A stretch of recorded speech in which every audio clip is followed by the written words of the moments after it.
નમસ્કાર। આજે વાત કરીએ મહેસાણા શહેરમાંથી સામે આવેલા એક ભવ્ય અને પ્રેરણાદાયી દ્રશ્યની કે જ્યાં હનુમાન જયંતીના પાવન અવસરે ભક્તિ, સેવા અને શક્તિનો અદ્ભુત સંગમ જોવા મળ્યો। મહેસાણાના રાધનપુર રોડ પર આવેલા શ્રી કપિલા હનુમાન દાદા મંદિર ખાતે હનુમાન જયંતી નિમિત્તે વિશાળ અને ભવ્ય કાર્યક્રમનું આયોજન કરવામાં આવ્યું હતું। આ કાર્યક્રમ માત્ર ધાર્મિક જ નહીં પરંતુ સામાજિક એકતાનું પણ પ્રતીક બની રહ્યો છે।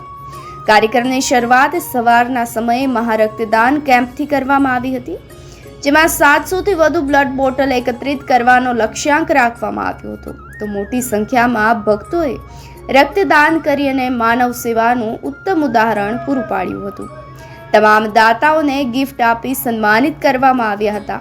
તો આ ભવ્ય આયોજન દરમિયાન સવારથી સાંજ સુધી મારુતિ યજ્ઞનું આયોજન કરવામાં આવ્યું હતું, જેના થકી સમગ્ર વિસ્તાર આધ્યાત્મિક ઉર્જાથી પરિપૂર્ણ બની ગયો હતો। આ વર્ષની ખાસ વાત રહી શોભાયાત્રાના પ્રારંભ સમયે 101 હિન્દુ દીકરીઓ દ્વારા કરવામાં આવેલ તલવારબાજીનું અદ્ભુત પ્રદર્શન, જેને જોઈને દરેક વ્યક્તિ ગર્વની લાગણી અનુભવી રહ્યું હતું। તો આ ક્ષણને ઐતિહાસિક પળ તરીકે પણ જોવામાં આવી રહી છે। ત્યારબાદ ભક્તિમય વાતાવરણ શ્રી હનુમાન દાદાની આરતી કરવામાં આવી હતી, હનુમાન ચાલીસા સાથે, જેમાં મોટી સંખ્યામાં ભક્તોએ ભાવભીના હૃદયથી ભાગ લીધો હતો। હજારો ભક્તોના જય હનુમાનના નાદ વચ્ચે સમગ્ર પરિસર ભક્તિના રંગે રંગાઈ ગયું હતું। આ દરમિયાન થયેલી ફટાકડાની આતશબાજીથી આકાશ રંગબેરંગી બની ગયું હતું, જે દ્રશ્ય દરેકને મંત્રમુગ્ધ કરી દીધું હતું। ત્યારબાદ આ ભવ્ય અને ભક્તિમય માહોલ વચ્ચે શોભાયાત્રાને પ્રસ્થાન કરાવવામાં આવી હતી, જેમાં મોટી સંખ્યામાં ભક્તો ઉત્સાહભેર જોડાયા હતા અને સમગ્ર વિસ્તારમાં ધર્મમય અને ઉમંગમય વાતાવરણ જોવા મળ્યું હતું। કાર્યક્રમમાં સાધુ સંતો, સમાજના આગેવાનો, રાજકીય આગેવાનો અને ધર્મગુરુઓની પણ ઉપસ્થિતિ જોવા મળી હતી, જેના થકી આયોજન ગૌરવવંતું બન્યું હતું। મોટી સંખ્યામાં ભક્તોએ હાજરી આપી હનુમાન દાદાના દર્શનનો લાભ લીધો હતો।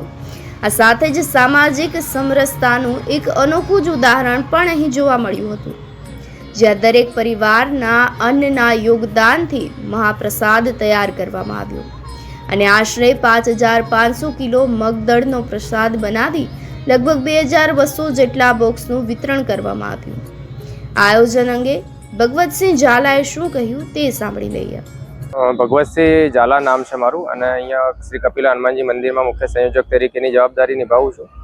આજે શ્રી હનુમાન દાદા જન્મોત્સવ નિમિત્તે સેવા, ભક્તિ અને શક્તિનો ત્રિવેણી સંગમનો સરસ મજાનું ભવ્ય આયોજન છે। સવારે મહારક્તદાન કેમ્પનું આયોજન છે, જેમાં અમારો લક્ષ્યાંક 700થી વધુ બોટલનો છે। અત્યારે આપ સૌ જાણો છો કે ખૂબ જ ભીડ ત્યાં રક્તદાન કેમ્પમાં જોવા મળી રહી છે, એટલે અમારો લક્ષ્યાંક 700ની પાર થતો દેખાઈ રહ્યો છે। મારુતિ યજ્ઞ ચાલે છે, જે કહેવાય કે ભક્તિ એટલે કે મારુતિ યજ્ઞ સવારથી સાંજ સુધી મારુતિ યજ્ઞનું સરસ મજાનું આયોજન છે અને સાંજે ભવ્ય શોભાયાત્રાનું પણ ભવ્ય આયોજન કરવામાં આવ્યું છે। એક વિશેષ આયોજન આ વર્ષે આપણે કરવામાં આવ્યું છે કે જે શોભાયાત્રાનું પ્રસ્થાન થશે સાંજે 8 કલાકે।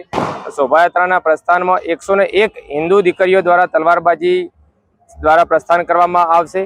તો આ સરસ મજાનો એક ઐતિહાસિક ક્ષણ કહેવાય મહેસાણા માટે કે સમસ્ત હિન્દુ સમાજની તમામ જ્ઞાતિની દીકરીઓ એક સાથે 101 દીકરીઓ તલવારબાજી કરવાના છે। તો આ પ્રસંગે સાધુ સંતો, મહંતો પણ ઉપસ્થિત રહેવાના છે, સમાજના આગેવાનો, રાજકીય આગેવાનો પણ, ધર્મગુરુઓ પણ આ પ્રસંગે ઉપસ્થિત રહેવાના છે। તો મહેસાણાના સૌ દાદાના ભક્તોને અહીંયા આ પ્રસંગે પધારવા માટે ભાવભર્યું નિમંત્રણ પાઠવું છું। હનુમાન જન્મોત્સવ નિમિત્તે એક તો સામાજિક સમરસતાનો અમે એક ભવ્ય સંદેશ આપવા ઈચ્છીએ છીએ। દરેક પરિવારમાંથી અન્નનું યોગદાન લઈ અમે મગદળનો પ્રસાદ અહીંયા બનાવેલો છે। 5500 કિલો મગદળનો પ્રસાદ બનાવ્યો છે, જેમાં 20000 જેટલા પ્રસાદ બોક્સનું અમે વિતરણ કરવાના છીએ અને અન્ય છૂટક મંદિરોમાં પણ પતાડા આપી આ પ્રસાદનું વિતરણ કરવાના છીએ। દરેક હિન્દુ પરિવારો એક થાય, જ્ઞાતિ જાતિના બધા ભેદભાવો ભૂલી દરેક પરિવારો, હિન્દુ પરિવારો એક થાય અને સમરસતાનો સંદેશ આખા દેશમાં પ્રસરાય, એ માટે અમે આ આયોજનો કરતા હોઈએ છીએ। શ્રી હનુમાન દાદા જન્મોત્સવના દર વર્ષે એક સ્વયંસેવકો ખૂબ જ મોટી સંખ્યામાં અહીંયા જોડાતા હોઈએ છીએ। તો એ તમામ સ્વયંસેવકો જે છેલ્લા 1 મહિનાથી દિવસ રાત એક કરી ખડે પગે મહેનત કરી રહ્યા છે, એ તમામ સ્વયંસેવકોનો પણ હું હૃદયપૂર્વક આભાર માનું છું કે જેમના પ્રયત્નો થકી, જેમની સખત મહેનત થકી આજે આ કાર્યક્રમને અમે સફળ બનતા જોઈ રહ્યા છીએ। હિન્દુ સમાજને એકતામાં બાંધવાના હેતુથી સ્વયંસેવકો દ્વારા 1 મહિના સુધી સતત મહેનત કરી આ કાર્યક્રમને સફળ બનાવવામાં આવ્યો છે. આ રીતે મહેસાણામાં ઉજવાયેલી હનુમાન જયંતિ માત્ર ધાર્મિક ઉત્સવ જ નહીં પરંતુ સેવા, સમર્પણ અને સામાજિક એકતાનું જીવંત પ્રતીક બની અને રહી ગયું છે.